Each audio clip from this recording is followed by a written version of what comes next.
one option is turn to God's aspect as Brahman or light or energy. But another way to turn to God is to turn towards God as a person. To the description of the scriptures, you carve out a form of God. Then God actually manifests in that form. Recently we had Ganesh Chaturthi, and nowadays in Ganesh Chaturthi people use their fantasy to carve out different kinds of Ganpati. That is idol worship, because you are imagining. That's why Shilpa Shastra is a very profound science. An idol carved out of Vedic guidelines is deity. Yes. An idol carved out of human or AI intelligence is not deity. Mayapur is the world headquarters of ISKCON. At one point of time, they decided, let's have a deity of Nrsimhadev carved. So they came to South India to search for a Sthapati. When you actually follow the Shilpa Shastra, and when you actually go through the rituals of the installation, Prana Pratishtha, then the Supreme Lord actually becomes present there. 2 decades ago, I was also in distress and I was turning to spirituality. I was preparing for my examination, but I was not able to focus my mind so well. And during my quest, I came across the Gita, and I came across an edition which had only the translations. I saw there was a monk there, and with the table with books spread on that. He had kept a lot of books, including this book. I didn't have a very good impression about the spiritual societies and all. So I thought, I want the book but not him. And I said, I want the Gita. So he said that if you want the Gita, why don't you come to our center? Every Saturday evening we have a class. I was a little scared because I was a little skeptical about spiritual organizations. So I mustered some courage to go. So I went there. And as usual, I tend to be very punctual. And in India, things always start late. So when I reached, nobody was there. I thought maybe I am the only person.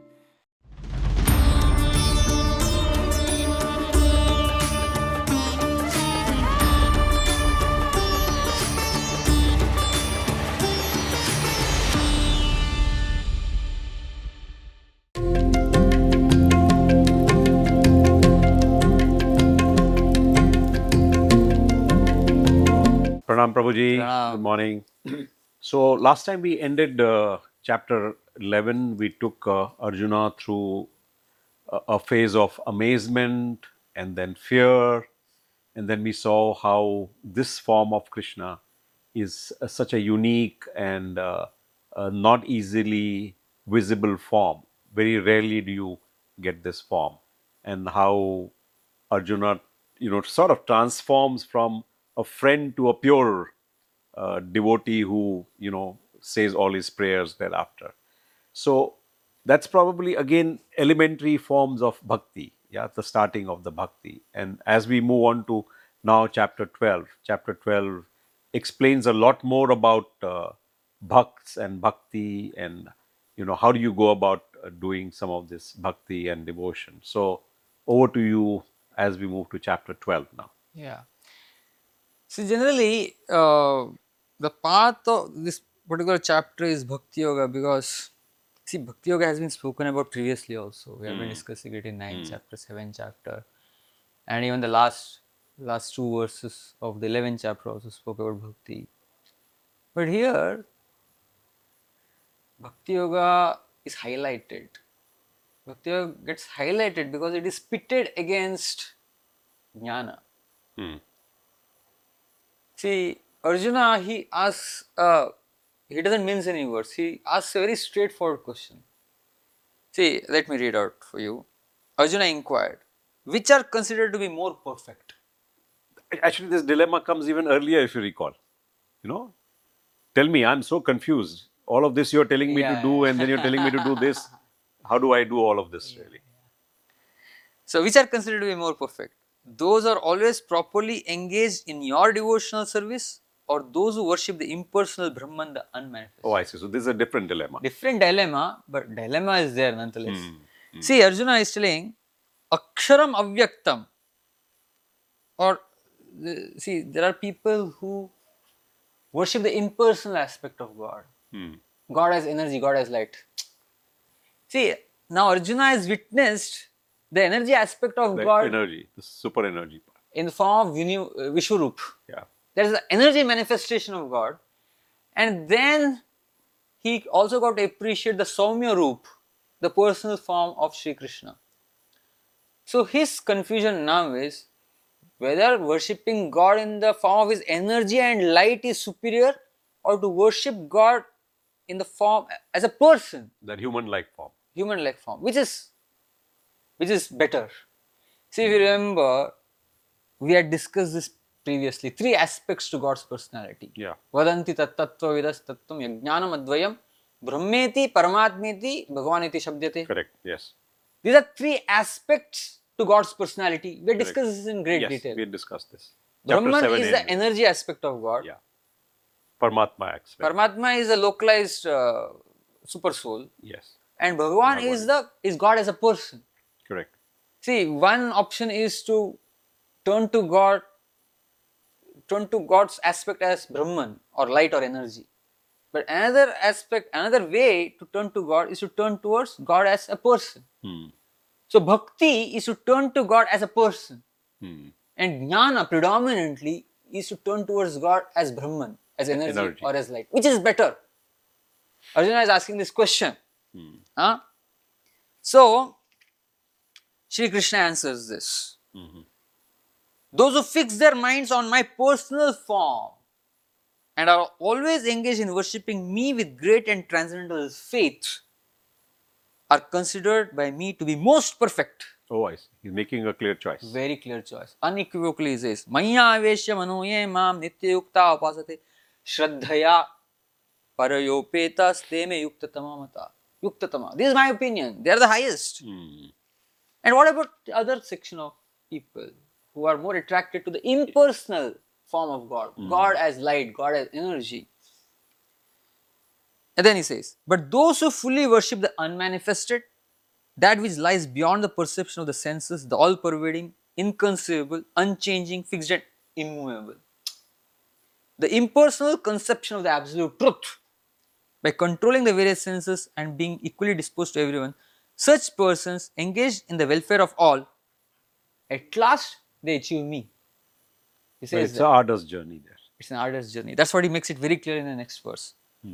For those whose minds are attached to the unmanifested impersonal feature of the Supreme, advancement is very troublesome.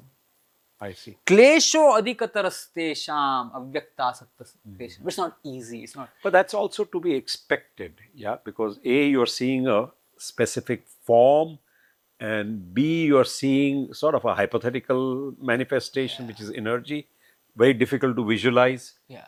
So hence very difficult to focus on, Yes. to concentrate on. See, that is why even when it comes to meditation, a lot of people say, meditate on light, this, that, everything. But meditating on the personal form of God is much simpler. Easier. Meditating on the name of God, which is very specific, is much more easy. Like for example, in mantra meditation, the object of meditation is very, very specific. Meditating on the names of God, it becomes so much more simpler. And the result is more direct. Because ultimately, as we had discussed, Brahmana Pratishtha, Amritasya Avyayasya cha. Krishna will make it clear in the future chapter, in the 14th chapter, he will make it very clear that ultimately Brahman has its foundation on the personal form only. I see. So when you are focusing directly on the personal form, you are focusing on the origin of everything. The origin of Brahman, the origin of Paramatma also, which is Bhagavan. So the added advantage, and on top it is much simpler also. But are we also saying then that the form is more important than the energy? See, I had given this example previously also. Energy is meaningless without, energy can't exist without the energetic. Correct. And to call someone energetic is meaningless without the energy. Correct. Energy exists because of the energetic, and energetic is called energetic because of the energy. Energy. Yeah, we saw that in the 7th chapter. Yes. Yeah, they go hand in hand. We can't really separate the two. Correct. But how do you approach the Supreme? The approach to the Supreme through the Bhagavan aspect is more direct, more sustainable, more simpler also. I see. That's the whole point. It's clearly said in the 12th Yeah, chapter. this is very categorical. Categorical, yes. To make progress in that discipline is always difficult for those who are embodied. Right? Prabhupada gives a very beautiful purport here. I would like to touch upon that. He is explaining the worship of the deity form of God. A crude example may be given here. We may find some mailboxes on the street, and if we post our letters in those boxes, they will naturally go to the destination without difficulty. So Prabhupada wrote this purport in the 1960s. So during those times there are mailboxes. Yes. Now they have become redundant. But the analogy is relevant. But any old box or an imitation which we may find somewhere but which is not authorized by the post office will not do the work. Similarly, God has an authorized representation in the deity form, which is called Archa Vigraha. See, Archa Vigraha is not idol, it is deity. See, idol, see the word idol, the word idol, this has a very wrong connotation. See, Christianity, if you see the history of Christianity, the history of Islam also for that matter, Prophet Muhammad and Jesus Christ, they condemned Idol worship. Correct. And it was seen as a virtue to destroy idols. See, the whole understanding there is, how can you superimpose your imagination on the form of God? How can you imagine the form of God and say that this is how, God. Yeah. This is God. So that is why idolatry is condemned in Abrahamic faiths. So that is why, unfortunately, when these invaders they entered India also, they continued with the same mindset, and they continued their spree of destroying temples, etc. But we should understand that when it comes to Vedic civilization, our understanding of Archa Vigraha is different from understanding of an idol. See, idol is imagination. But when it comes to Archa Vigraha, we are understanding what is the form of God from the scriptures. The scriptures reveal the form of God. It's descending knowledge. It is Avaroha Pantha, not Aroha Pantha. Aroha Pantha means through your own prowess, you are trying to figure out how God looks like. And it's impossible through our own speculation to figure out how God looks like, because God is unlimited, we are limited. But when the unlimited reveals himself to us, then even the limited can understand the unlimited. So let's understand that in the meaning of an idol now.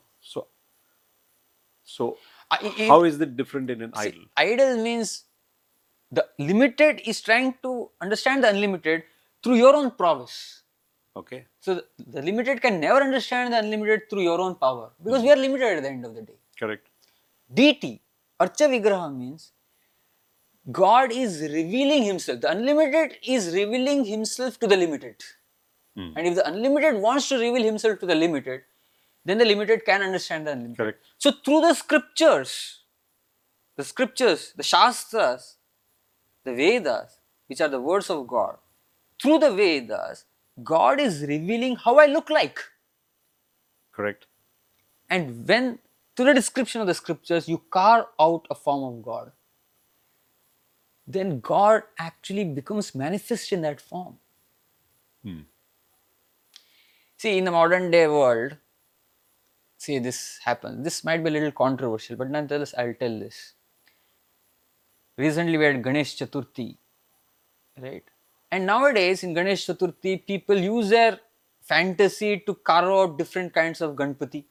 That is idol worship. Because you are imagining. You are imagining. You are imagining. If you are carrying out a form of Ganpati or any other deity, as per the scriptural injunctions, that particular personality becomes manifest in that deity. I see. But it has to be done. That's why Shilpa Shastra is a very profound science. So a deity carved out as per the Vedic guidelines. An idol carved out of Vedic guidelines is deity. Yes. An idol carved out of human or AI intelligence is not deity. That's what it is. Yes. Okay. See, the word deity, it doesn't really mean Archa Vigraha. See, the problem that Prabhupada confronted when he wanted to give this knowledge of the scriptures in the English language, English being a language which is more in sync with Christianity and other religions, doesn't have certain terminology which is required to explain things within the Vedic wisdom. So Prabhupada was confronted with the challenge, that is why. That the word idol it's a misnomer for Archa Vigraha. But there is no English equivalent for Archa Vigraha now. So he kind of superimposed the word deity. Deity doesn't really mean, deity means worshipable, Correct. correct? Correct. But he kind of used the word deity for Archa To Vigraha. differentiate between pure idol. To differentiate between idol and deity, he used the word deity. Archa Vigraha, he used the word deity. So anyway, for example, in Mayapur is the world headquarters of ISKCON. So at one point of time, they decided that let's have a deity of Nrsimhadev carved. And then they thought that to carve out a deity of Nrsimhadev, we need a sthapati. Correct. So they came to South India to search for a sthapati. And all these sthapatis, they follow the injunctions of the Shilpa Shastras, carve out the deity form of the god. So first of all, they found it very difficult to find a sthapati because most of these sthapatis, they said that you want a form of Ugra Narasimha carved out, and Ugra Narasimha is ferocious. See, so many stories are there in folklores and also in the scriptures how the Archa Vigraha reciprocates with devotees. Real stories, real examples. See, in Udupi, I don't know whether you have been to Udupi or not. See, Udupi temple of Sri Krishna, actually all temples, the deity faces the eastern direction. See, Shilpa Shastra, they are very, very pakka. See, nowadays, again, Vastu Shastra has come to the vogue nowadays. But everybody followed Vastu in olden times.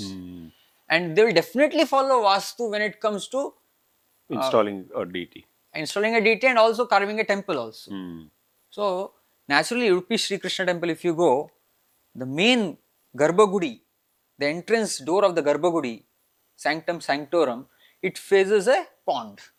See, this is true with most temples in South India. The understanding is the pilgrims, they come, they wash their legs in the pond and then they climb up the stairs and they enter into the temple and then they take darshan. But if you go to Udupi Sri Krishna temple, the door, it faces the east, and on the east there is this Madhva Sarovar, the pond. But then you find that when you are entering into the temple from the Madhva Sarovar, when you climb up the stairs, the deity is facing the opposite direction. Oh, I see. The deity is not facing the main door. The deity is looking at the back.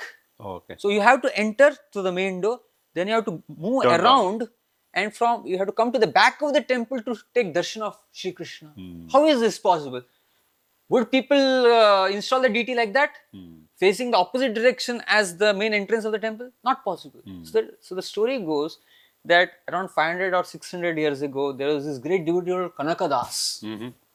And he was not, because he came from a lower section of society, he was not allowed to enter into the temple. So he went to the back of the temple and he was doing kirtan all through the night after night. And at last, in the middle of the night, Udupi Sri Krishna turned around. Oh, I see. And then there was a crack in the back wall of the temple. So that Kanakadas could have darshan of Sri Krishna. And even now if you go, the back side of the temple, the back wall of the temple has what is called as Kanakana Kindi. In Kannada, Kindi means window. I see. Kanaka's window, back wall of the temple. So that was the window created by God, by Sri Krishna, so that his devotee Kanakadas could have his darshan. So there is a deity of Kanakadas also close to the Kanakana Kindi now. See, if you go by the Vastu, you will understand that actually, the veracity of this particular story, that Krishna actually turned around. That's why I went into the Vastu Shastra, Shilpa Shastra, etc. Because otherwise, why would people 500, 600 years ago, they would build a temple like that? Not possible. It has to be a result of miracle only there. So, this is just one example that I am giving. If with an open mind, if you go through the entire length and breadth of the country, there are so many such stories of deities reciprocating with their devotees. How can we ignore them? Not possible. So, Archa Vigraha, when you actually follow the Shilpa Shastras and when you actually go through the rituals of the installation, Prana Pratishtha, then the Supreme Lord actually becomes present there. he becomes present there in the form of the deity. The process of Prana Pratishtha is that really. Yeah, correct. So, and then it becomes so much easier to progress on the spiritual path. That's what Krishna is trying to make it very clear here.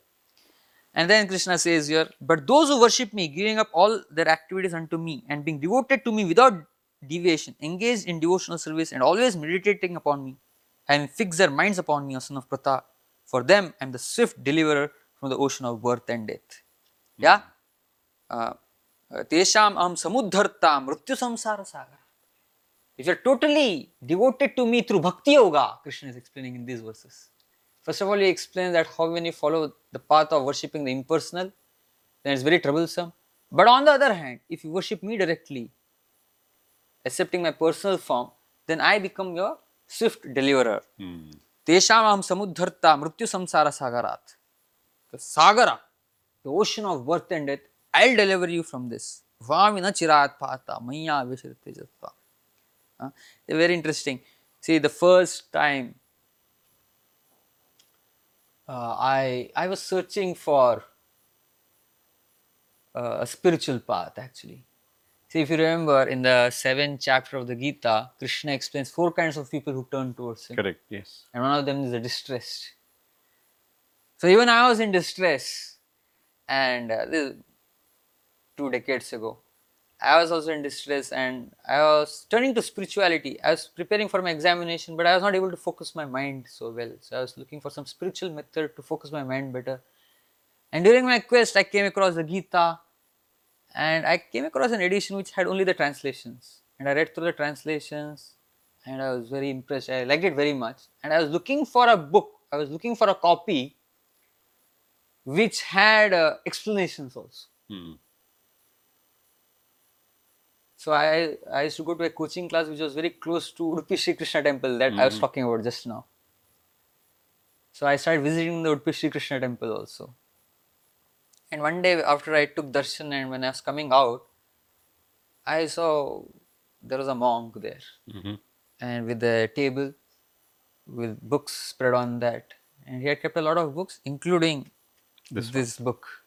Big As is. with all, as it is with all explanations and all. So I was very fascinated. But then I was like, he looked very scary to me at that time. He basically looked like me. Shaved head and all, dhoti kurta and all. I didn't have a very good impression about the spiritual societies and all. So I thought I want the book but not him. But then I didn't have much money in my pocket. So the Gita at that time, it was costing some 100, 120 or something like that. I didn't have so much of money, but I wanted this. But he had smaller books. So I bought a smaller book which cost only 10 rupees. And that particular book was perfect questions, perfect answers. I see. A conversation between Bob Cohen, who was a Peace Corps worker, and Swami Prabhupada. And it was compiled into a book. I read that. I took it home. I read it. But then I was very fascinated by the conversation. And I was desperate to get this particular edition. So I saw a phone number on that particular book. So he had cleverly put his phone number on there. I see. For further guidance if you need. So I called up the number. So this particular monk, he lifted the call.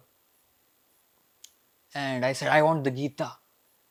So he said that if you want the Gita, why don't you come to our center? Every Saturday evening we have a class. So I was a little scared because I was a little skeptical about spiritual organizations. So I mustered some courage to go. So I went there. And as usual, I tend to be very punctual. And in India, things always start late. So when I reached, nobody was there. I thought maybe I am the only person. But still, one part of me wanted to just flee. Run away. Run away. But then I held my ground.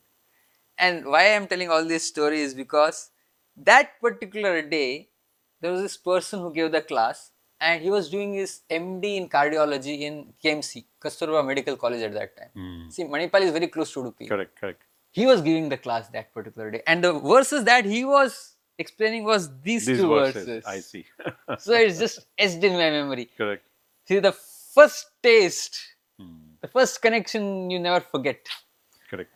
So, and all the entire time when he was giving the class, I was just staring at the book that he was holding, I was thinking that he has a different edition with more explanation. I see. But then at the end of the class, they gave me the exact same edition. It's an I open secret. Actually, the Gita is an open secret. I think I've explained this several times before also. The Gita is the same. The explanations are the same. But depending upon how evolved your consciousness Which is, part of the ladder you are on? Yeah.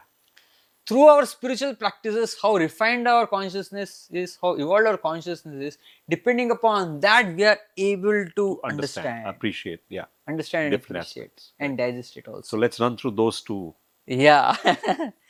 turning verses. No.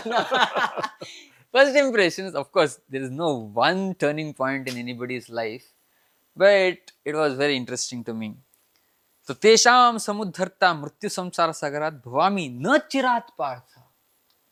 Na chirat partha means swiftly, without delay. So, Bhakti Yoga is the fastest path compared to any other path. See, nowadays people, they feel more comfortable calling themselves jnanis rather than bhaktas. But actually, on the path of jnana, which is propounded by primarily Sripad Shankaracharya, the first the necessity, the prerequisite to advance on the path is to take sannyas immediately. That is a prerequisite. To renounce the world is a prerequisite to progress on the path of jnana. So, how many people in this world can actually do it on day one? Yeah. But Bhakti Yoga is much more accommodating, much more inclusive. So, any person can begin on the spiritual path through Bhakti Yoga. That is why. But what we also saw in the past, in the 6th chapter, was it is the fastest way, but seemingly easy, but the most difficult way also. Yeah, we discussed this. Correct. Because we explained, right, that the path of dhyan is about taming the mind. Correct. The path of jnana is about taming the intellect. Correct. And the path of bhakti is about taming the ego. And taming the ego is the hardest. Is the most difficult. Is the most difficult. So from that perspective, Bhakti Yoga is difficult. But at the same time, we should understand that what conquers the ego is love, is sweetness. So a person, if with an open mind, they expose themselves to the sweetness of Sri Krishna, the different vibhutis of Sri Krishna, the beauty of Sri Krishna. See, Krishna is great, at the same time very sweet, very charming. So once we expose ourselves to that, that sweetness of Sri Krishna conquers the ego. Correct. See, the most egoistic person in this world also, they'll allow their own children to ride on their back. Absolutely.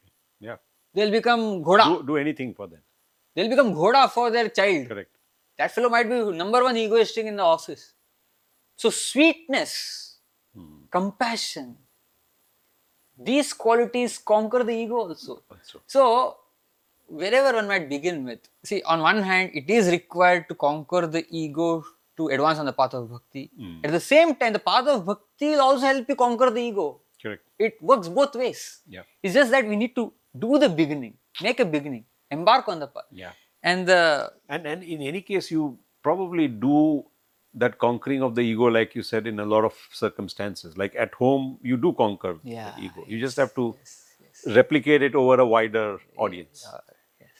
And at the end of the day, see, when you are doing any spiritual practice, you might be whatever you are outside, but when you are in front of God, you're just you and God. So in the presence of God, at least we need to know how to humble ourselves. Correct. And that's a great starting point. Becoming humble, every other place, it will happen in due course of time. But the beginning point is at least you understand how to humble yourselves in front of God. God. While chanting His name, you chant in a humble state of mind, in a humble disposition. That is the starting point there. So I think we'll continue the other verses next time. Sure. Okay. Chalo. Namaskar. Thank you.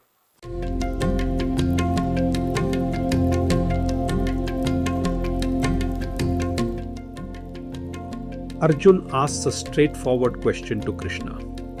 Which is considered more perfect?